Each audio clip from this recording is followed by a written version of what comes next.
Start करेंगे हमारे GST fast track का थर्ड पार्ट। फर्स्ट पार्ट में हमने सप्लाई वाला चैप्टर किया था, बेसिक्स के बारे में बात की थी। सेकंड पार्ट में हमने time of supply, place of supply, valuation, RCM और आईटीसी के बारे में बात की। और आज हम हमारा फास्ट ट्रैक रिवीजन का, हमारे जीएसटी मैराथन का थर्ड पार्ट कवर करने वाले हैं, जिसमें हम प्रोसीजरल टॉपिक्स को कवर करेंगे। Procedural topic in sense like the registration part, the return part, the audit part, the invoice part, tax payment कैसे होता है, टीडीएस, टीसीएस, ई-वे बिल, इसको हम फिनिश करने वाले हैं। तो चलिए स्टार्ट करते हैं रजिस्ट्रेशन वाले चैप्टर से। आपका स्टडी नोट 5 है, अगर आप स्टडी मटेरियल अपना पिक करेंगे तो रजिस्ट्रेशन वाले चैप्टर में सबसे पहली बात कि जब भी किसी व्यक्ति को जीएसटी रजिस्ट्रेशन कराने का मतलब आप गवर्नमेंट के पास अपने आप को एनरोल करेंगे, अपने आप को रजिस्टर करेंगे, और जैसे ही आप रजिस्टर करेंगे डिपार्टमेंट आपको एक एक्सक्लूसिव यूनिक 15 डिजिट का नंबर जनरेट करके देगा, और जिसे हम कहते हैं GSTIN, goods and service tax identification number.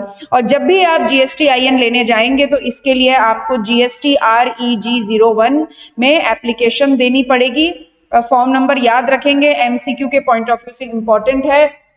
और जब भी आप जीएसटी रजिस्ट्रेशन के लिए लायबल होंगे, अगले 30 दिन के अंदर अंदर आपको जीएसटी रजिस्ट्रेशन करवाना पड़ेगा। ठीक है, जीएसटी रजिस्ट्रेशन के लिए लायबल होने का मतलब क्या कि या तो आपका टर्नओवर एक पर्टिकुलर थ्रेशोल्ड लिमिट को क्रॉस कर जाए, आपका एग्रीगेट टर्नओवर थ्रेशोल्ड लिमिट को क्रॉस कर जाए, या आप वॉलेंट्री रजिस्ट्रेशन के दायरे में हैं, या फिर आप ट्रांजैक्शन बेस्ड रजिस्ट्रेशन के दायरे में हैं। तो जब भी आप जीएसटी रजिस्ट्रेशन के लिए लायबल होंगे, टर्नओवर बेस या ट्रांजैक्शन बेस, आपको 30 दिन के अंदर अंदर जीएसटी रजिस्ट्रेशन के लिए अप्लाई करना पड़ेगा। और जैसे ही आप ये एप्लीकेशन फाइल करेंगे, डिपार्टमेंट आपको एक एक्नॉलेजमेंट जनरेट करके देगा GST-REG 02 में। ये इस बात का प्रूफ है कि आपने अपनी जीएसटी रजिस्ट्रेशन की जो एप्लीकेशन है वो क्या कर दी है, सबमिट कर दी है। जब तक कुछ अदरवाइज न कहा जाए, प्रॉपर ऑफिसर 3 दिन में आपको जवाब दे देगा, या तो हाँ बोल देगा या आपकी एप्लीकेशन में कुछ डेफिशिएंसीज बता देगा। लेकिन अगर 3 दिन के अंदर अंदर 3 वर्किंग डेज में आपके पास कोई जवाब नहीं आता है तो it is considered as a deemed registration. ठीक है, और बोला गया कि आजकल एक प्रोसेस की जाती है कि जब भी आप जीएसटी रजिस्ट्रेशन के लिए अप्लाई करते हैं तो वहां पे आपका आधार अथेंटिकेशन होता है। आधार अथेंटिकेशन का मतलब आपके आधार कार्ड को गवर्नमेंट वेरीफाई करके देखती है, आप चेक करके देखती है कि आपने जो आधार एप्लीकेशन सबमिट की है जीएसटी रजिस्ट्रेशन एप्लीकेशन के टाइम पे, वो ओके है या नहीं है। तो now what is the system ये कहता है कि जिस दिन आपने अपनी जीएसटी रजिस्ट्रेशन की एप्लीकेशन दी है, उसके 3 वर्किंग डेज के अंदर अंदर आपको रजिस्ट्रेशन मिल जाएगा, अगर आपने सक्सेसफुली आधार नंबर का अथेंटिकेशन किया है। अभी अगेन मैं क्या बोल रही हूं आपको, आधार नंबर का अथेंटिकेशन करना मतलब जैसे ही आप जीएसटी रजिस्ट्रेशन एप्लीकेशन फाइल करते हैं, वहां पे आपको एक लिंक मिलता है। वो लिंक किसका होता है, आधार ऑथेंटिकेशन का। ठीक है, अगर आपने आधार ऑथेंटिकेशन नहीं फाइल किया है तो 21 दिन के अंदर अंदर 21 days of submission of application, 21 दिन के अंदर अंदर आपको रजिस्ट्रेशन मिल जाएगा। ठीक है, नाउ आपने आधार के ऑथेंटिकेशन के लिए ऑप्ट नहीं किया है, या आप आधार ऑथेंटिकेशन में फेल हो गए हैं, दोनों ही दिन में ये 3 दिन का टाइम पीरियड बढ़ के कितना हो जाता है, 21 डेज। यानी नॉर्मल केस में आधार ऑथेंटिकेशन कर दिया तो 3 दिन में रजिस्ट्रेशन आपको मिल जाएगा। आधार ऑथेंटिकेशन नहीं किया या आप उसमें फेल हो गए तो 21 दिन में आपको डिपार्टमेंट जीएसटी रजिस्ट्रेशन देगा।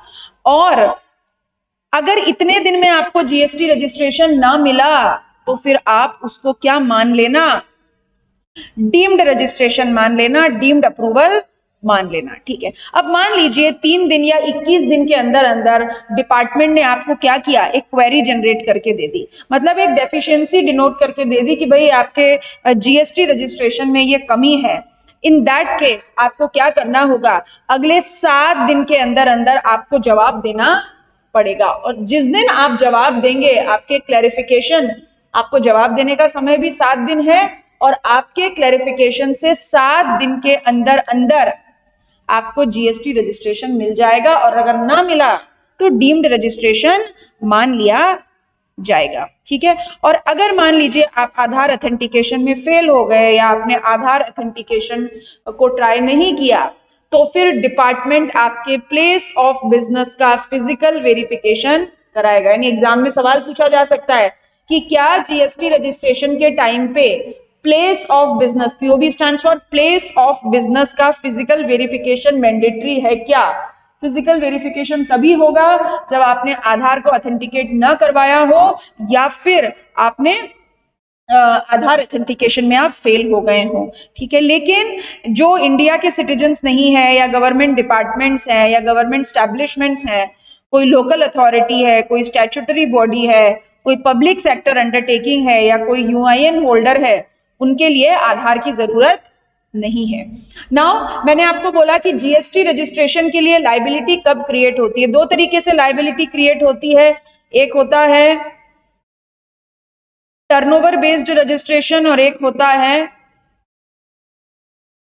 Transaction based registration. Turnover based registration का मतलब आपके एग्रीगेट टर्नओवर की हम लिमिट देखते हैं। एग्रीगेट टर्नओवर की लिमिट मतलब ड्यूरिंग फाइनेंशियल ईयर अगर आपका टर्नओवर एक पर्टिकुलर लिमिट तक है तो आप छोटू सेठ हैं और आपको जीएसटी रजिस्ट्रेशन की जरूरत नहीं है।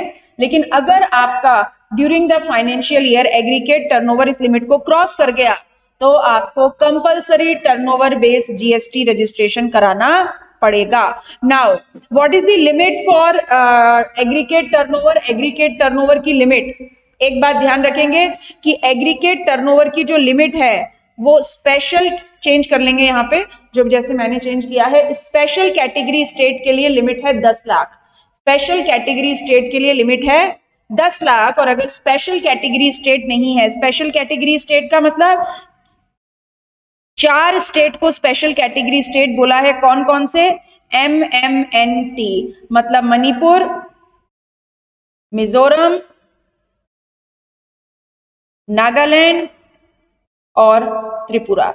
ये 4 जो स्टेट हैं उनके लिए एग्रीगेट टर्नओवर की लिमिट है 10 लाख और बाकी के स्टेट्स के लिए लिमिट पड़ेंगे। बाकी के स्टेट्स के लिए अगर एक्सक्लूसिव सप्लायर ऑफ गुड्स है तो एक्सक्लूसिव सप्लायर ऑफ गुड्स के लिए लिमिट है 40 lakh. Exclusive supplier of goods के लिए लिमिट है 40 लाख।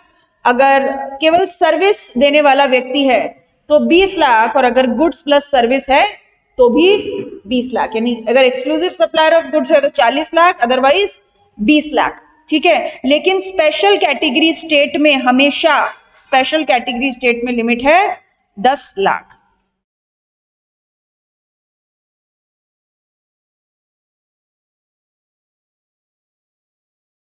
ये जैसे मैंने लिमिट चेंज किया आप भी करिए।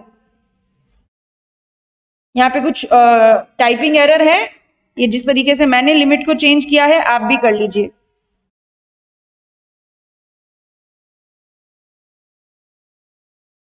नाउ अगर आप 40 लाख का फायदा लेना चाहते हैं, यानी आप चाहते हैं कि आपका जीएसटी रजिस्ट्रेशन 40 लाख की लिमिट के ऊपर हो, तो आपको कुछ कंडीशंस फॉलो करनी पड़ेगी। पहली कंडीशन क्या है कि आप एक्सक्लूसिव सप्लायर ऑफ गुड्स होंगे, यानी आप किसी भी तरीके की सर्विस प्रोवाइड नहीं करेंगे। दूसरी कंडीशन, आप इंटर स्टेट सप्लाई नहीं करेंगे। आप केवल कैसी सप्लाई करेंगे? आप केवल इंट्रा स्टेट सप्लाई करेंगे। तो पहली कंडीशन आप सर्विस नहीं देंगे, दूसरी कंडीशन आप इंटर स्टेट सप्लाई नहीं करेंगे, तीसरी कंडीशन आप इन स्टेट्स में कवर नहीं हो। आप इन स्टेट्स में कवर नहीं हो मतलब आप ऐसे व्यक्ति नहीं होने चाहिए जो कि अरुणाचल प्रदेश, मणिपुर, मेघालय, मिजोरम, नागालैंड, पौंडीचेरी, सिक्किम, तेलंगाना, त्रिपुरा, उत्तराखंड, इन स्टेट्स में जो लोग हैं उनको 40 लाख की लिमिट नहीं मिलती। यानी कितने की लिमिट मिलती है उनको?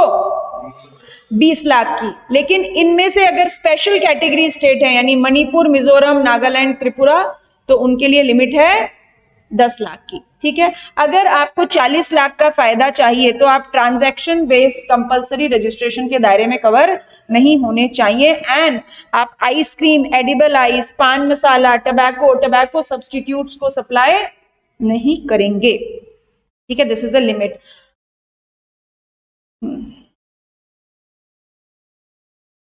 ये इस प्रीवियस फाइनेंशियल ईयर को काट के ड्यूरिंग फाइनेंशियल ईयर करिए। Aggregate turnover in during financial year.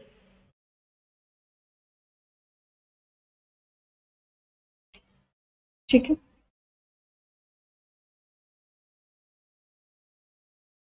यानी जीएसटी रजिस्ट्रेशन लेना है या नहीं लेना है, टर्नओवर कब का देखना है, during financial year. Current financial year में अगर आपका टर्नओवर इस लिमिट तक है तो जीएसटी रजिस्ट्रेशन की जरूरत नहीं है, अदरवाइज होगी। अभी हम ये किसकी लिमिट देख रहे हैं, एग्रीगेट टर्नओवर की लिमिट हम देख रहे हैं। ठीक है, अब क्योंकि हम एग्रीगेट टर्नओवर की लिमिट देख रहे हैं तो एग्रीगेट टर्नओवर का मतलब, यहाँ पे दोबारा से मैं रिपीट नहीं करूंगी, एग्रीगेट टर्नओवर का मतलब वही जो हमने कंपोजिशन स्कीम में समझा था, वही एग्रीगेट टर्नओवर है। ठीक है, अभी यहां पढ़ेंगे section 23।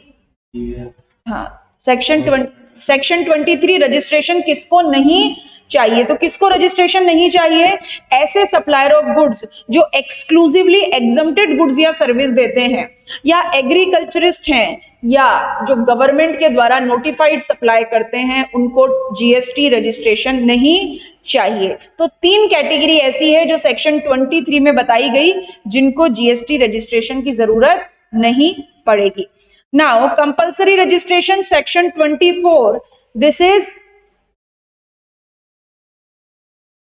is a transaction based GST registration. तो ट्रांजैक्शन बेस्ड जीएसटी रजिस्ट्रेशन की जब हम बात करते हैं कि, यानी यहाँ पे ट्रांजैक्शन बेस्ड जीएसटी रजिस्ट्रेशन मतलब टर्नओवर को नहीं देखना है, कोई भी कितना भी आपका टर्नओवर हो, अगर आप ये पर्टिकुलर कैटेगरी में कवर होते हैं तो आपको ट्रांजैक्शन बेस्ड जीएसटी रजिस्ट्रेशन कराना पड़ेगा। मतलब कैसे, अगर आप inter state taxable supply of goods करते हैं, ध्यान दीजिएगा शब्दों पे, taxable supply of goods inter state, यानी अगर आपने inter state taxable supply of service की तो फिर कोई दिक्कत नहीं है, आप टर्नओवर देखिए, अगर टर्नओवर से ऊपर है तो रजिस्ट्रेशन कराइए, अदरवाइज नहीं।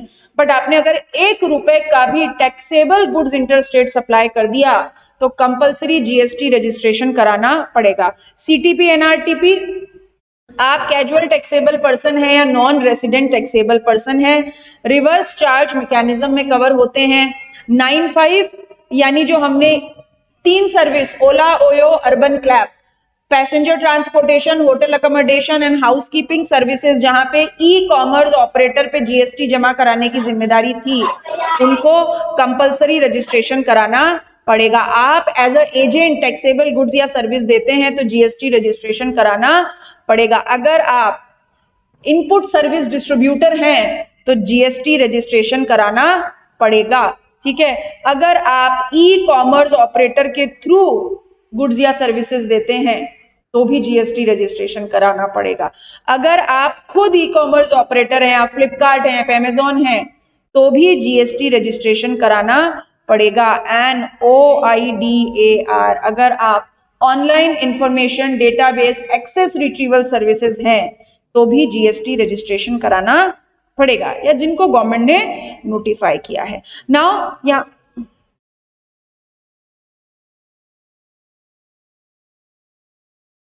टीडीएस, हाँ, ओके।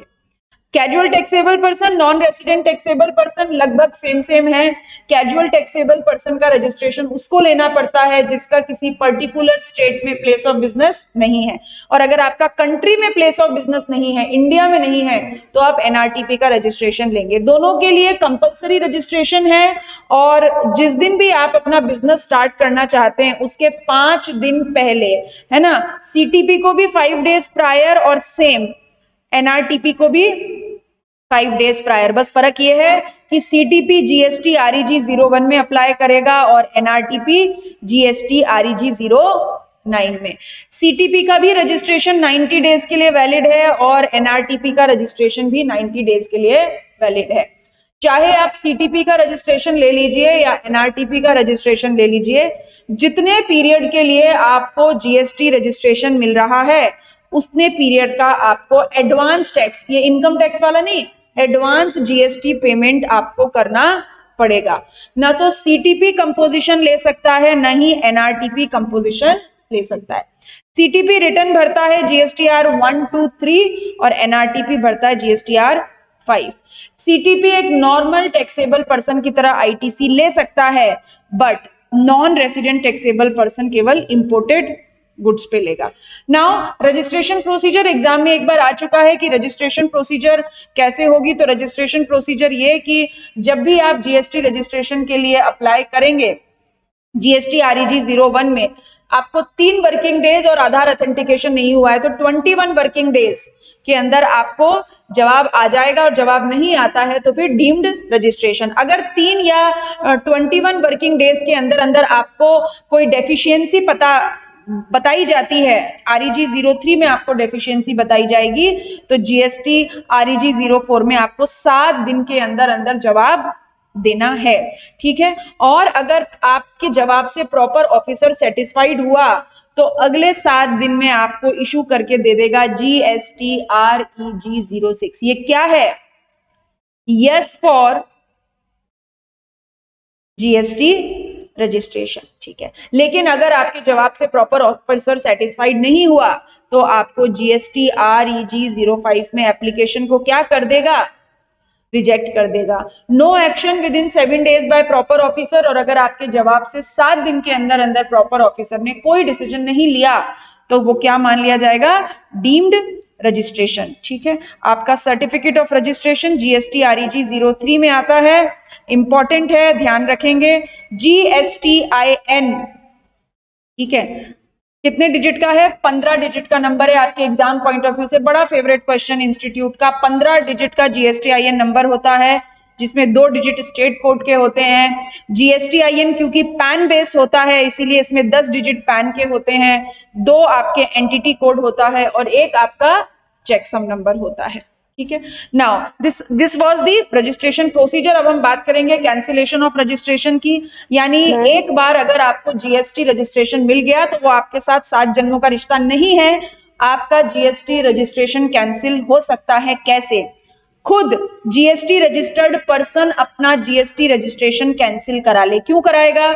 मान लीजिए उसका बिजनेस, जो वो बिजनेस रन कर रहा था, वो बिजनेस ही डिसकंटिन्यू हो जाता है, या उसने अपना बिजनेस ही एक व्यक्ति ने दूसरे व्यक्ति को ट्रांसफर कर दिया। तो जब आपका बिजनेस ही नहीं है तो आपके जीएसटी रजिस्ट्रेशन की भी जरूरत नहीं है। कॉन्स्टिट्यूशन चेंज हो गया, मतलब आपने अपनी पार्टनरशिप फर्म को कंपनी में कन्वर्ट कर लिया, या आपके एग्रीगेट टर्नओवर की थ्रेशहोल्ड लिमिट, जो कैप है, वही एक्सीड नहीं करता है। दीज आर दी वेज जहां पर आप खुद जाकर अपना जीएसटी रजिस्ट्रेशन कैंसिल करवाते हैं।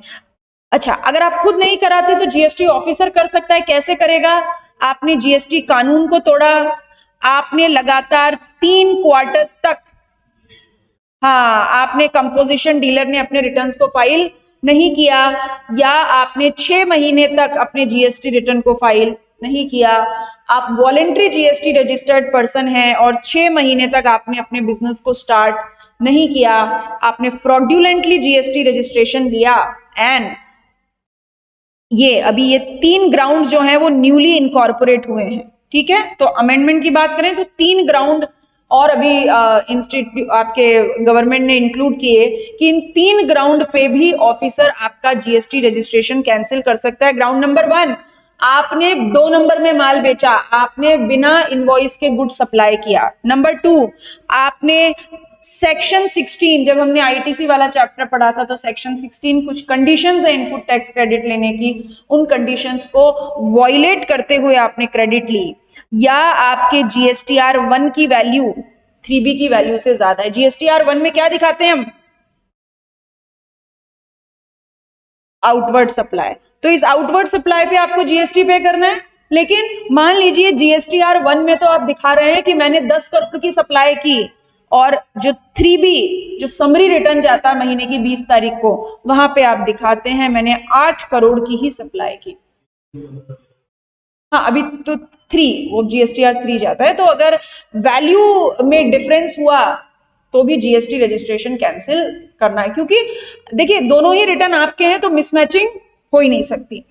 या फिर जो रजिस्टर्ड पर्सन है उसका लीगल हेयर जो है, सक्सेसर जो है, वो जीएसटी रजिस्ट्रेशन कैंसिल करा सकता है। ठीक है, तो this was the whole GST registration procedure. इस टॉपिक में से, जीएसटी रजिस्ट्रेशन के टॉपिक में से मैंडेटरी है हर अटेम्प्ट में कम से कम 5 से 7 नंबर का सवाल, ये 7 नंबर का टॉपिक है, ज्यादा भी हो सकता है पर मिनिमम है 5 to 7 नंबर का पोर्शन इस चैप्टर में से आएगा ही आएगा। कोई भी एग्जाम अगर अपन उठा के देख लें, चाहे वो इंटर हो या फाइनल हो। अगला टॉपिक हम पिक करेंगे हमारा ऑडिट। ऑडिट बहुत छोटा सा, बहुत प्यारा सा, छोटू सा टॉपिक है और 3 तरीके की ऑडिट की बात करता है। कंपलसरी ऑडिट, टैक्स अथॉरिटी के द्वारा ऑडिट और स्पेशल ऑडिट। मजे की बात यह कि अभी कोई कंपलसरी ऑडिट नहीं है, यानी गवर्नमेंट ने सीए और सीएमए के ऊपर बहुत बड़ा क्वेश्चन क्रिएट किया कि अभी आपको कोई जीएसटी ऑडिट नहीं करनी है, क्योंकि अगर अब आपका टर्नओवर 5 करोड़ से ज्यादा है तो आपको क्या करना है, एक एनुअल रिटर्न भरना है और जीएसटीआर 9C, जीएसटीआर 9C जो पहले सीए सीएमए सर्टिफाई करते थे, अब आपको क्या करना है, एक self certification audit report sort of आपको लगा देनी है। तो अब सीए या सीएमए की कोई कंपलसरी ऑडिट नहीं है। ठीक है, लेकिन जब आप जीएसटीआर 9C भरते हैं और सेल्फ सर्टिफिकेशन देते हैं, तो सेल्फ सर्टिफिकेशन देते समय आपको इंश्योर करना पड़ेगा कि आप अपनी inward supply, outward supply, stock, ITC, output tax, BOA stands for books of accounts को सही तरीके से शो अप करेंगे।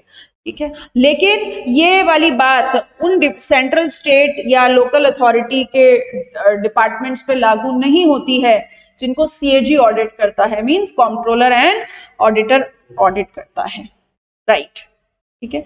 Next one, audit bye tax authorities. हम जब टैक्स अथॉरिटी की ऑडिट की बात करते हैं, मतलब टैक्स अथॉरिटीज का मतलब डेफिनेटली जीएसटी डिपार्टमेंट के लोगों की हम बात कर रहे हैं, और जीएसटी कमिश्नर या कोई भी उसका ऑथराइज्ड ऑफिसर, ठीक है, वो रजिस्टर्ड पर्सन की ऑडिट कर सकता है। लेकिन रजिस्टर्ड पर्सन की ऑडिट करने के कितने दिन पहले बताना पड़ेगा?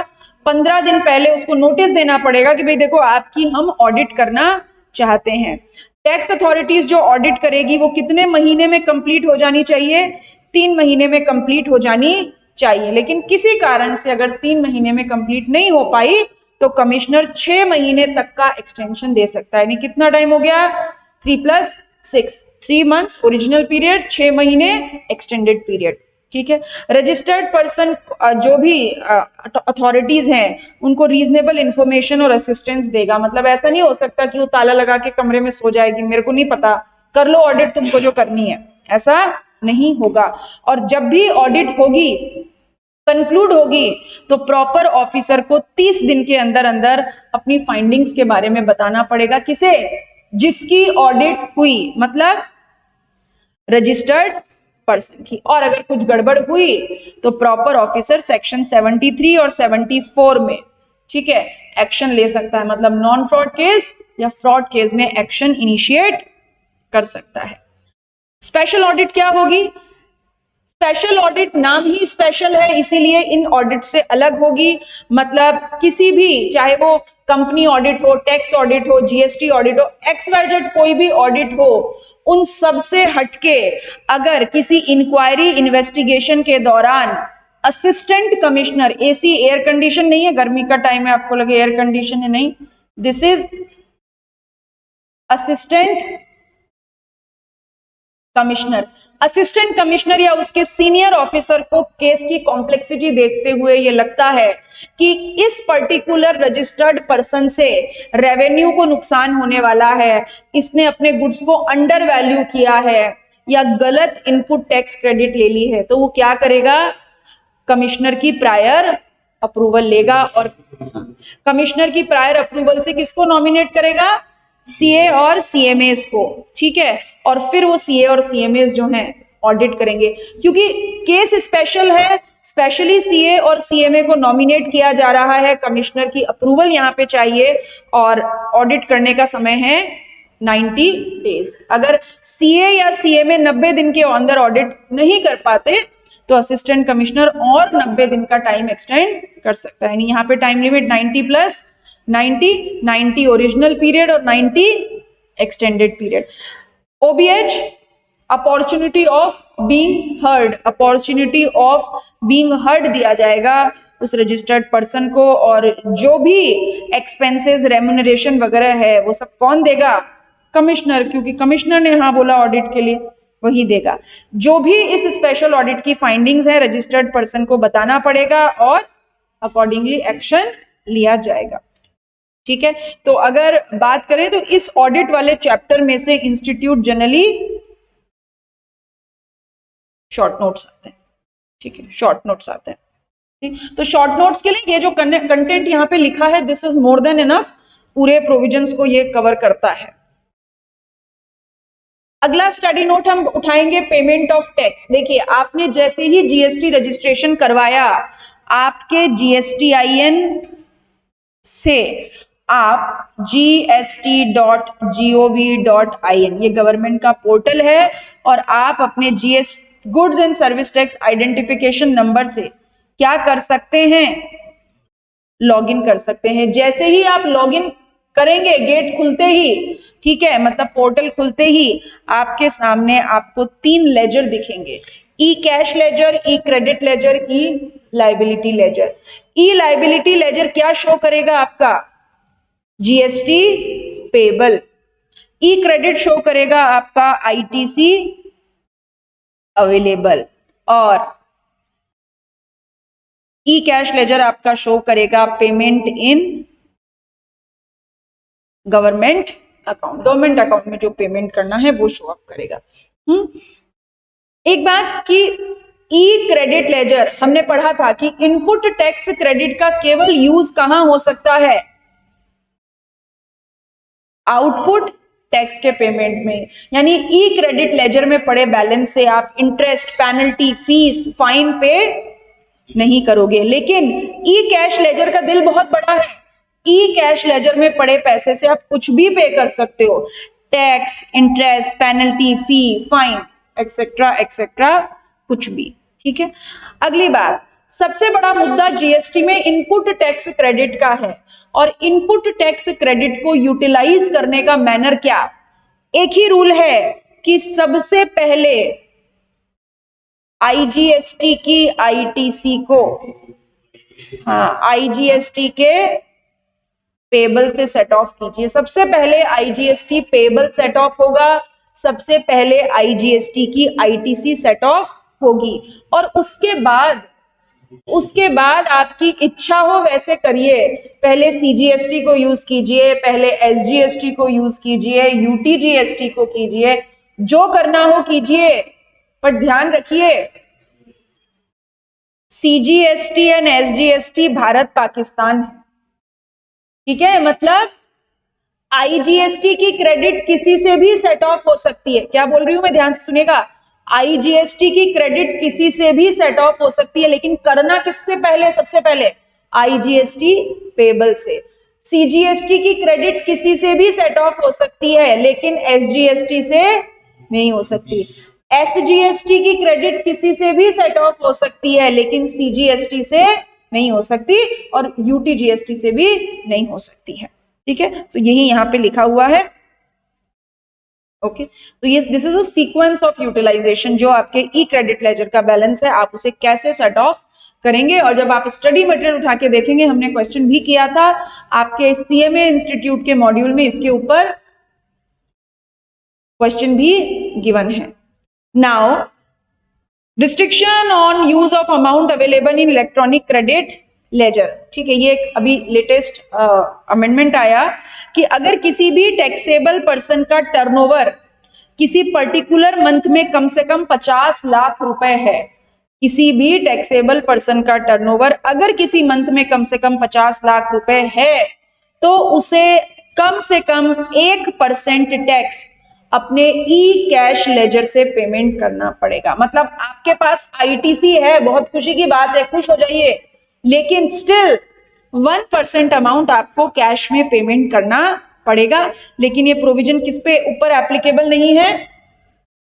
किसी ओनर, डायरेक्टर, कर्ता etcetera who paid income tax of ₹1 lakh in last 2 preceding financial year. पिछले क्या कम से कम 1 लाख, मतलब ज्यादा करोगे तो ठीक है, अगर 1 लाख किया है तो जरूरत नहीं है। दूसरा, claim refund of ITC of ₹1 lakh, अगर आपने 1 लाख रुपए का इनपुट टैक्स क्रेडिट का रिफंड लिया हुआ है। Government department, PSU, local authority, statutory body को कुछ भी जीएसटी कैश में पेमेंट करने की जरूरत नहीं है। And if paid excess in preceding then no need to pay cash in current period. पिछले महीने ही आपने ज्यादा पे कर दिया था तो करंट मंथ में सेट ऑफ हो जाएगा।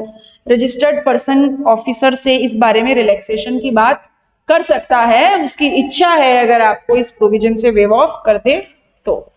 अच्छा, आपके ई कैश लेजर और ई क्रेडिट लेजर में जो बैलेंस बचा है, अगर वो काम नहीं आ रहा है तो आपको क्या हो जाएगा? रिफंड हो जाएगा। हर टैक्सेबल पर्सन जब भी अपनी ड्यूटीज, अपनी लाइबिलिटीज, अपने ड्यूज को डिस्चार्ज करेगा तो सबसे पहले tax and other dues, tax का मतलब जीएसटी पेबल, अदर ड्यूज का मतलब इंटरेस्ट, पेमेंट, फीस, पेनल्टी, कब की पहले पे करे? पुराने पाप पहले धोने, प्रीवियस टैक्स पीरियड, उसके बाद करंट टैक्स पीरियड, और उसके बाद कोई अदर डिमांड्स वगैरह निकली हुई हैं तो वो। ठीक है, अगर आपने जीएसटी देरी से पे किया तो ब्याज देना पड़ेगा और ब्याज की रेट 18%। लेकिन ब्याज कब से? From the next day on which tax due. मतलब अगर आपको 20 तारीख को अगले महीने, जैसे अभी मई चल रहा है, आपको 20 जून को टैक्स का पेमेंट करना था, अगर आपने 20 जून को टैक्स का पेमेंट नहीं किया तो 21 जून से जब तक पेमेंट नहीं करोगे तब तक ब्याज कैलकुलेट होगा। ठीक है, तो ये जो रेट है वो कैसी है? Per annum. और गलती से आपने गलत इनपुट टैक्स क्रेडिट ले ली तो ब्याज लगेगा 24%। ठीक है, ओके ओके। नाउ अगर मान लीजिए आपके पास आईटीसी पड़ी है और आपको जीएसटी का पेमेंट करना है। ठीक है, आपके पास आईटीसी पड़ी है, से फॉर एग्जांपल आपके पास आईटीसी पड़ी है 50,000 की और आपको जीएसटी का पेमेंट करना है 1,20,000 का। 20 जून को पेमेंट करना है, कितना पेमेंट करना पड़ेगा? 70,000। लेकिन अगर आपने समय पे पेमेंट नहीं किया तो आपको ब्याज देना पड़ेगा। ब्याज कितने पे देंगे? 1,20 पे? 70,000 नहीं, ब्याज कितने पे देंगे? 70,000 पे। जितनी आईटीसी आपके पास पड़ी है उस पे आपको ब्याज नहीं देना। बट अगर ये जीएसटी,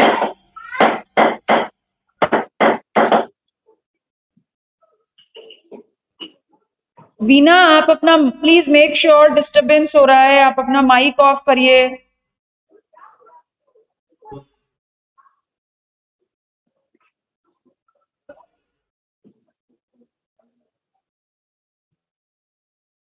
ठीक, तो 70,000 पे आपको ही ब्याज देना है। लेकिन अगर ये जीएसटी का पेमेंट आप सेक्शन 73, 74 की प्रोसीडिंग्स इनिशिएट होने के बाद करते हो, मतलब आपके अगेंस्ट में कोई एडजुडिकेशन ऑर्डर आ चुका है, कोई डिपार्टमेंट ने डिमांड निकाल दी है, फिर इसका फायदा नहीं मिलेगा, फिर आपको ब्याज देना पड़ेगा ग्रॉस अमाउंट, है ना? नोटिस आ गया या कोई प्रोसीडिंग स्टार्ट हो गई तो ग्रॉस अमाउंट पे। नाउ जीएसटी का पेमेंट आपको ऑनलाइन ही करना है, लेकिन आप 10,000 रुपए तक का पेमेंट चालान से ऑन काउंटर कर सकते हैं, कैश में या चेक से जमा करा सकते हैं। ब्याज कभी भी आईटीसी से एडजस्ट नहीं होता। ठीक है, चलिए नेक्स्ट वन, रिटर्न्स। कितने रिटर्न्स? अभी जब दिसंबर वाले जो लोग हैं उनके लिए तो रिटर्न फॉर्मेट, डेट्स वगैरह सब चेंज हो गई है, बट आपके लिए नहीं हुई है, तो जस्ट फिंगर्स क्रॉस, इसी अटेम्प्ट में पास कर लीजिए, अदरवाइज फिर अमेंडेड प्रोविजन पढ़ने पड़ेंगे। रिटर्न की डेट वेट सब चेंज हो गई है। तो जीएसटीआर 1 आउटवर्ड सप्लाई का रिटर्न है और भरना पड़ता है अगले महीने की 10 तारीख। जीएसटीआर 2 हाँ, इनवर्ड सप्लाई का रिटर्न है और भरना पड़ता है अगले महीने की 15 तारीख को। जीएसटीआर 3 जो भी आपकी आउटवर्ड सप्लाई से क्या निकलेगी? लायबिलिटी, और इनवर्ट सप्लाई के रिटर्न से आईटीसी। अब जो भी बैलेंस बचेगा उसके लिए आप जीएसटीआर 3 भरिए और अगले महीने की 20 तारीख तक पेमेंट भी कर दीजिए। जीएसटीआर 4 कंपोजिशन डीलर का रिटर्न है, और अभी कंपोजिशन डीलर को एनुअली रिटर्न भरना पड़ता है साल खत्म होने के बाद 30 अप्रैल, यानी अगर 21-22 का रिटर्न भरना है तो फिर 30 अप्रैल 2022। जीएसटीआर 5 अभी हमने पढ़ा, NRTP non resident taxable person monthly return है, और मंथली रिटर्न कैसे भरेंगे? रजिस्ट्रेशन पीरियड की वैलिडिटी से 7 दिन और अगले महीने की 20 तारीख, विच एवर इज अर्लियर। ठीक है, रजिस्ट्रेशन पीरियड की वैलिडिटी से 7 दिन और अगले महीने की 20 तारीख, which ever is earlier. GSTR 6 input service distributor को मंथली रिटर्न देना है अगले महीने की 13 तारीख। जीएसटीआर 7 जीएसटी लॉ में जो टीडीएस डिडक्टर्स हैं उनको रिटर्न फाइल करना है अगले महीने की 10 तारीख। ई कॉमर्स ऑपरेटर जो टीसीएस कलेक्टर्स हैं उनको जीएसटीआर 8 भरना है अगले महीने की 10 तारीख। देखिए सेम टाइम पीरियड है। जीएसटीआर 9 एक एनुअल रिटर्न है और वो भरना पड़ेगा साल खत्म होने के बाद 31 दिसंबर। बहुत जगह ये एनुअल रिटर्न का टाइम पीरियड काम आता है हमारे।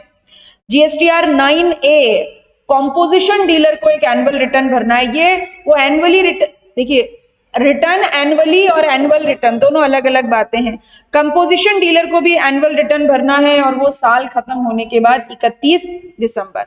और जीएसटीआर 10 फाइनल रिटर्न, अगर किसी व्यक्ति का रजिस्ट्रेशन सरेंडर हो जाए या कैंसिल हो जाए तो फिर कैंसिलेशन की डेट से 3 महीने या कैंसिलेशन ऑर्डर दोनों में से जो भी बाद में हो, यानी जिस दिन कैंसिलेशन ऑर्डर आया या उस कैंसिलेशन ऑर्डर में जो डेट लिखी है, तो कैंसिलेशन ऑर्डर की डेट और कैंसिलेशन की डेट से 3 महीने दोनों में से जो भी बाद में।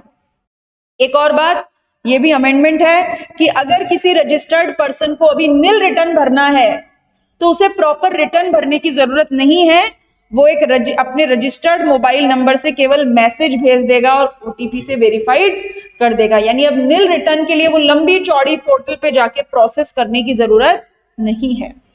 जीएसटी लॉ में एक स्कीम लॉन्च हुई QRMP. QRMP stands for quarterly return monthly payment. Quarterly return monthly payment, और क्वार्टरली रिटर्न का मतलब आप जो जीएसटीआर 3B है उसे मंथली भरने की जरूरत नहीं है, आप उसे क्वार्टरली भर सकते हैं, लेकिन टैक्स का पेमेंट आपको मंथली करना पड़ेगा। अब ये क्यूआरएमपी किसको मिलेगी? हर आते जाते को मिलेगी? नहीं, कोई भी ऐसा रजिस्टर्ड पर्सन जिसका प्रीसीडिंग फाइनेंशियल ईयर में एग्रीगेट टर्नओवर कितना हो 5 करोड़ तक, यानी पिछले साल में भी 5 करोड़ तक और करंट फाइनेंशियल ईयर में भी जिस क्वार्टर का आप रिटर्न भर रहे हैं वहां 5 करोड़ तक, यानी 5 करोड़ से ऊपर न जाए पिछले साल में भी और करंट ईयर में भी, तो क्यूआरएमपी का फायदा ले सकता है। ठीक है, last okay, no OIDR service provider to non taxable person in India, वो ओआईडीएआर नहीं होना चाहिए। ठीक है, ओआईडीआर नहीं होना चाहिए। और इसको रिटर्न कब तक भरने? नॉर्थ ईस्टर्न स्टेट में 22 तक मंथली रिटर्न और 24 of rest of the India. और जो जीएसटीआर 1 में है उसको क्यूआरएमपी स्कीम में रिटर्न जाना है 13th ऑफ दी क्वार्टर। चलिए अब आ जाइए tax invoice, credit, debit note. GST law में टैक्स इनवॉइस का बड़ा इंपॉर्टेंट है क्योंकि टैक्स इनवॉइस ही वो डॉक्यूमेंट है जिसके बेसिस पे आप आईटीसी लेते हैं या आप किसी को जीएसटी पास ऑन करते हैं। तो अगर आपकी वैल्यू ऑफ सप्लाई 200 रुपए से कम है तो आपको जीएसटी इनवॉइस बनाने की जरूरत नहीं है। अच्छा, अगर आप एक्सक्लूसिव एग्जम्प्टेड सप्लाई करते हैं तो भी जीएसटी इनवॉइस की जरूरत नहीं है। ठीक है, ओके। नाउ अगर आपको कोई जीएसटी मतलब आपको कोई एडवांस पैसा मिल रहा है और एडवांस पैसे के टाइम पे अगर आपको जीएसटी रेट डिटर्मिनेबल नहीं है तो 18%, और अगर प्लेस ऑफ सप्लाई डिटर्मिनेशन नहीं है तो उसे इंटर स्टेट सप्लाई मानिए। जीएसटी इनवॉइस में आपको name, address, registration number, particular serial number, date, state code, अगर रिसिपिएंट इज अनरजिस्टर्ड है या आपकी टैक्सेबल सप्लाई 50,000 रुपए से ज्यादा है तो स्टेट कोड भी लिखना पड़ेगा। HSN code, account code, description, quantity. HSN code कब लिखते हैं? गुड्स के केस में, और अकाउंट कोड सर्विस के केस में। Value, rate, CGST, SGST, place of supply, RCM, signature, इतनी बातें जीएसटी इनवॉइस में होनी ही चाहिए। बिल ऑफ सप्लाई में भी सब कुछ वही होगा, केवल क्या टैक्स कंपोनेंट नहीं होगा। ठीक है, बिल ऑफ सप्लाई कौन इशू करता है? अगर कोई व्यक्ति जो एग्जम्प्टेड सप्लाई कर रहा हो या फिर कंपोजिशन डीलर हो। ठीक है, जीएसटी इनवॉइस कितनी कॉपी में बनेगा? गुड्स के केस में 3 कॉपी में, सर्विस के केस में 2 कॉपी में। और क्रेडिट किस पे मिलती है? हमेशा ओरिजिनल पे मिलती है। ठीक है, जीएसटी लॉ में वैसे तो कोई रिवाइज्ड इनवॉइस नहीं होता, लेकिन अगर आप जीएसटी रजिस्ट्रेशन के लिए लायबल हुए हैं, और तो हमने पढ़ा था ना कि अगर आप जीएसटी रजिस्ट्रेशन के लिए लायबल हुए हैं और जीएसटी रजिस्ट्रेशन लायबल होने से अगर आपने 30 डेज में जीएसटी रजिस्ट्रेशन ले लिया तो इफेक्टिव डेट कब से होती है? जब से आप लायबल हुए हैं। तो जिस दिन आप लायबल हुए और जिस दिन आपको जीएसटी रजिस्ट्रेशन मिला, उस ड्यूरेशन के बीच के इनवॉइसेस आप रिवाइज्ड इनवॉइस इशू कर सकते हैं। Debit note, credit note. Debit note अगर आपको सामने वाले से पैसा लेना है तो डेबिट नोट, और देना है तो क्रेडिट नोट। ठीक है, चाहे डेबिट नोट हो या क्रेडिट नोट हो, बाकी इनवॉइसेस जो टैक्स इनवॉइस के कंटेंट होते हैं वो आपको इसमें भी मेंशन करने पड़ेंगे। ठीक, कोई भी रजिस्टर्ड पर्सन जिसका प्रीसीडिंग फाइनेंशियल ईयर में एग्रीगेट टर्नओवर 50 करोड़ से ज्यादा है, तो फ्रॉम 2017-18 उन सारे टैक्स पेयर्स को अब क्या इशू करना है? ई इनवॉइस। ई इनवॉइस मतलब वो एक पर्टिकुलर पोर्टल पे जाके इलेक्ट्रॉनिक इनवॉइस इशू करने पड़ेंगे। ठीक है, स्पेसिफिकली फॉर B2B, मतलब जब आप रजिस्टर्ड पर्सन को गुड्स देते हो या सर्विस देते हो, क्रेडिट नोट, डेबिट नोट। और जब भी आप ई इनवॉइस इशू करेंगे, एक QR कोड होगा, एम्बेडेड इनवॉइस रेफरेंस नंबर। अब ये कैसे ई इनवॉइस जनरेट होगा? बाकायदा जीएसटी का एक पोर्टल है जहां से आप ई इनवॉइस जनरेट करेंगे और वो इलेक्ट्रॉनिकली ही ऑथेंटिकेटेड होगा, वहां पे फिजिकल कॉपी की जरूरत नहीं होगी। ठीक है, अगर B2C इनवॉइस है तो वहां पे डायनेमिक क्विक रिस्पॉन्स कोड होगा। ठीक है, यहां पे ये बात आप ध्यान रखेंगे, HSN code. HSN code harmonise system of nomenclature. अगर आपका टर्नओवर प्रीसीडिंग फाइनेंशियल ईयर में 5 करोड़ तक है ना, और आप B2B इनवॉइस इशू कर रहे हैं, तो आपको कितना डिजिट लिखना है? HSN कोड कितने डिजिट का होता है? ध्यान रखिएगा, नहीं होता है 8 डिजिट का। 8 का होता है, 8 डिजिट का। लेकिन आपका प्रीसीडिंग फाइनेंशियल ईयर में टर्नओवर अगर 5 करोड़ तक है तो B2B इनवॉइस में केवल कितना लिख दीजिएगा? 4। और अगर B2C है तो फिर तो इच्छा हो तो लिखना HSN कोड, नहीं तो मत लिखना। लेकिन अगर आपका टर्नओवर प्रीसीडिंग फाइनेंशियल ईयर में 5 करोड़ से ज्यादा है तो फिर आपको 6 डिजिट का HSN कोड मैंडेटरीली लिखना पड़ेगा। ये आपके MCQ में सवाल पूछा जा सकता है। ठीक है, ई-वे बिल की बात करेंगे। अगला topic e-way bill. E-way bill कब जरूरत पड़ेगी? जब आप कंसाइनमेंट सप्लाई कर रहे हैं 50,000 रुपए से ज्यादा एक स्टेट से दूसरे स्टेट, तो या फिर विद इन स्टेट भी कर रहे हैं पर लेकिन आपका कंसाइनमेंट की वैल्यू 50,000 रुपए से ज्यादा है तो आपको ई-वे बिल जनरेट करना पड़ेगा। लेकिन कुछ सिचुएशन में अगर आपकी कंसाइनमेंट वैल्यू 50,000 रुपए से कम है तो भी ई-वे बिल मैंडेटरी है। 2 सिचुएशन है। पहली सिचुएशन, प्रिंसिपल गुड्स किसको भेज रहा है? जॉब वर्कर को। और कैसा मूवमेंट है? इंटरस्टेट, या फिर कोई हैंडीक्राफ्ट गुड्स इंटरस्टेट ट्रांसपोर्ट हो रहा है। ये दो परिस्थितियों में चाहे 50 रुपए का माल दीजिए, लेकिन ई वे बिल मैंडेटरी है। कौन बनाएगा e way bill? Registered person, unregistered person, transporter, कोई भी बना सकता है। कुछ परिस्थितियों में ई वे बिल की जरूरत नहीं पड़ेगी। कब? Non motor vehicle, e rickshaw, बैलगाड़ी, कैमल कार्ट, किसी से आप गुड्स भेजिए। आप पोर्ट, एयरपोर्ट से, ठीक है, LCS stands for land custom station.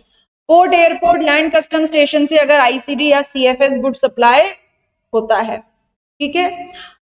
Transit cargo, आप इंडिया से सामान नेपाल, भूटान भेज रहे हैं या वहां से मंगा रहे हैं, लैंडलॉक्ड कंट्री है हमारी, जमीन से जुड़ी हुई कंट्री है, ई वे बिल नहीं चाहिए। मिनिस्ट्री ऑफ डिफेंस के कंसाइनमेंट को इधर उधर कीजिए, ई वे बिल नहीं चाहिए। एम्प्टी कार्गो कंटेनर्स, मतलब खाली कंटेनर्स एक जगह से दूसरी जगह जाते हैं।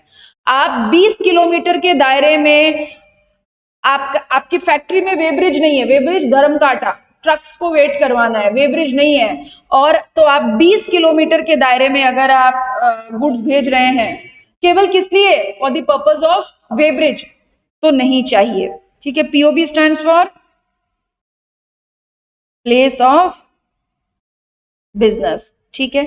अगर सेंट्रल गवर्नमेंट, स्टेट गवर्नमेंट या लोकल अथॉरिटी इंडियन रेलवेज से कहीं पे गुड्स ट्रांसपोर्ट कर रही है तो ई वे बिल नहीं चाहिए। अगर पर्टिकुलर स्टेट ने ई वे बिल को एग्जम्प्ट किया है तो ई वे बिल नहीं चाहिए। और अगर कोई गुड्स शेड्यूल 3 में कवर होते हैं, उनका ट्रांसपोर्टेशन हो रहा है, तो फिर ई वे बिल नहीं चाहिए, ठीक है। TDS, tax deduction at source.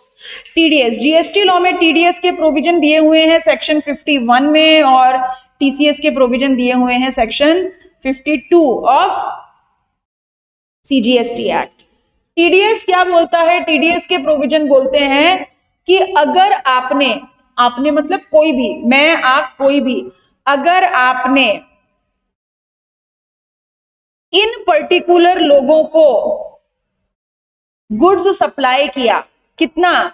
ऐसे गुड्स जिनकी टैक्सेबल वैल्यू कितनी हो?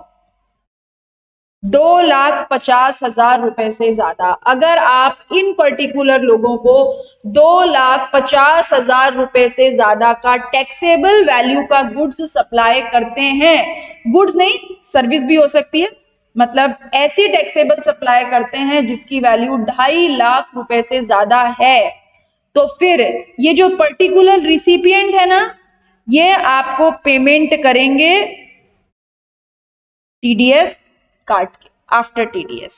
और टीडीएस कितना? 2%, 1% सीजीएसटी और 1% एसजीएसटी। अब कौन ऐसे लोग हैं जिनके कंधों पे सरकार ने टीडीएस काटने की जिम्मेदारी डाली है? यानी टीडीएस कौन काटेगा?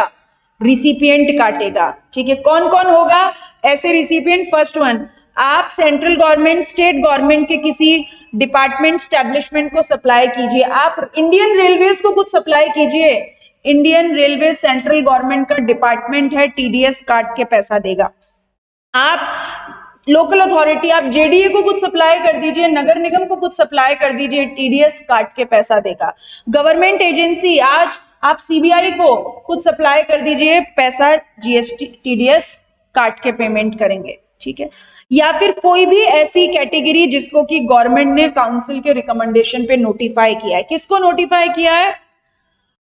कोई भी ऐसी अथॉरिटी, बोर्ड या एनी अदर बॉडी जिसको कि पार्लियामेंट के सेपरेट एक्ट में स्टैब्लिश किया गया हो या किसी गवर्नमेंट ने स्टैब्लिश किया हो, जिसमें 51% से ज्यादा स्टेक गवर्नमेंट का है। जैसे एलआईसी ना तो सेंट्रल गवर्नमेंट है, ना स्टेट गवर्नमेंट है, ना लोकल अथॉरिटी है, ना गवर्नमेंट एजेंसी है। एलआईसी क्या है? एलआईसी एक ऐसी बॉडी है जिसको पार्लियामेंट के सेपरेट एक्ट में रजिस्टर किया है और जिसमें 51% स्टेक किसका है? गवर्नमेंट का। या फिर कोई भी सोसाइटी जिसको कि सेंट्रल गवर्नमेंट स्टेट गवर्नमेंट ने स्टैब्लिश किया है, या PSUs, ONGC, NTPC, power grid, HPCL, BPCL, किसी भी पीएसयू को सप्लाई कीजिए, क्या सप्लाई करना है, 2.5 लाख रुपए से ज्यादा की टैक्सेबल सप्लाई, तो टीडीएस कटेगा 2%, सीजीएसटी एसजीएसटी मिलाकर 2%, ठीक है। टैक्सेबल सप्लाई का मतलब वही वैल्यू ऑफ सप्लाई जो आपने वैल्यूएशन सेक्शन 15 में सीखी थी। टीडीएस डिडक्टर को कंपलसरी रजिस्ट्रेशन कराना पड़ेगा, उसके पास कोई चॉइस नहीं है, ठीक है। जीएसटी आरईजी 07 में वो अप्लाई कर सकता है, और जिस व्यक्ति ने टीडीएस काटा, टीडीएस काट के अपने पास नहीं रखना है, अगले महीने की 10 तारीख तक गवर्नमेंट को जमा कराना है, और जो भी व्यक्ति टीडीएस काटेगा वो टीडीएस सर्टिफिकेट इशू करेगा। जो भी डिडक्टर ने टीडीएस काटा है वो डिडक्टी के कहां जाके शो हो जाएगा, ई कैश लेजर में, और फिर ई कैश लेजर में पड़े पैसे को वो अपने पेमेंट में क्रेडिट ले सकता है। टीडीएस डिडक्टर को एक रिटर्न सबमिट करना पड़ेगा, जीएसटीआर 7, अभी हम ऊपर चैप्टर में पढ़ के आए, अगले महीने की 10 तारीख। टाइम पर अगर आपने गवर्नमेंट को टीडीएस जमा नहीं कराया, मतलब अगले महीने की 10 तारीख तक जमा नहीं कराया, तो फिर 18% ब्याज के साथ, और अगर कुछ कबाड़े किए तो सेक्शन 73 नॉन फ्रॉड केस और 74 फ्रॉड केस में एक्शन लिया जा सकता है, ठीक है। Okay, now next one is TCS,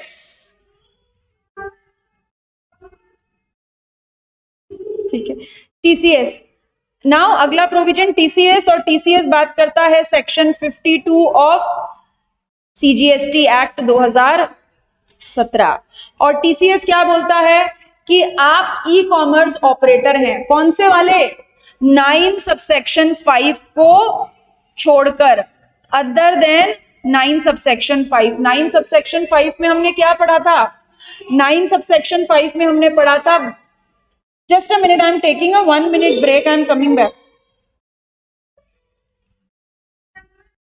Yes, TCS की हम बात कर रहे थे, और टीसीएस किसको काटना है, 9 सबसेक्शन 5 वाले 3 ई कॉमर्स ऑपरेटर्स को छोड़ के। कौन से वाले, वो ई कॉमर्स ऑपरेटर जिनके थ्रू हम ट्रांसपोर्टेशन ऑफ पैसेंजर की सर्विस देते हैं, लाइक ओला, उबर, वो ई कॉमर्स ऑपरेटर जिनके थ्रू हम होटल अकोमोडेशन की सर्विस देते हैं, लाइक ओयो, वो ई कॉमर्स ऑपरेटर जिनके थ्रू हाउसकीपिंग की सर्विस दी जाती है, लाइक अर्बन क्लैप, उन ई कॉमर्स ऑपरेटर को छोड़ दीजिए। इसके अलावा हर e commerce operator, means it may be Amazon, it may be Flipkart, it may be Swiggy, Zomato, कोई भी हो सकता है, हर ई कॉमर्स ऑपरेटर को क्या काटना है, टीसीएस काटना है। और कितना टीसीएस काटना है, 1% काटना है, मतलब 5.5% सीजीएसटी और 0.5% एसजीएसटी काटना है, ठीक है।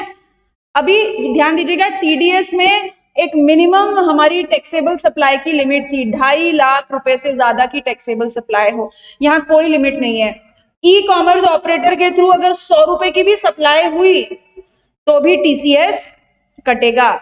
जैसे टीडीएस डिडक्टर को कंपलसरी रजिस्ट्रेशन कराना होता है, टीसीएस वाले को भी कराना होता है। ई कॉमर्स ऑपरेटर के लिए कंपलसरी रजिस्ट्रेशन है, और उनके लिए भी कंपलसरी रजिस्ट्रेशन है जो ई कॉमर्स ऑपरेटर के थ्रू गुड सप्लाई करते हैं। यानी अगर हम और आप फ्लिपकार्ट के थ्रू गुड सप्लाई करते हैं तो हमें भी रजिस्ट्रेशन कराना मैंडेटरी है, और फ्लिपकार्ट को भी कराना मैंडेटरी है। जैसे टीसीएस का पेमेंट करते हैं वैसे ही टीडीएस, जैसे टीसीएस का रजिस्ट्रेशन करते हैं, टीडीएस के लिए रजिस्ट्रेशन करते हैं, वैसे ही टीसीएस के लिए भी करेंगे। और पेमेंट ऑफ टीसीएस, जैसे टीडीएस का पेमेंट करते हैं अगले महीने की 10 तारीख, वैसे ही टीसीएस के लिए भी पेमेंट करेंगे अगले महीने की 10 तारीख, ठीक है। रिटर्न भरना पड़ेगा, टीसीएस स्टेटमेंट जाएगा, जैसे हम जीएसटीआर 7 भर रहे थे अगले महीने की 10 तारीख को टीडीएस का रिटर्न भर रहे थे, ऐसे ही टीसीएस का भी रिटर्न भरना पड़ेगा जीएसटीआर 8 अगले महीने की 10 तारीख। ये जो भी ई कॉमर्स ऑपरेटर टीसीएस जमा कराएगा, कहां जाके क्रेडिट होगा, ई कैश लेजर ऑफ सप्लायर, और वो उसकी क्या ले लेगा, क्रेडिट ले लेगा। ठीक है, दैट्स इट।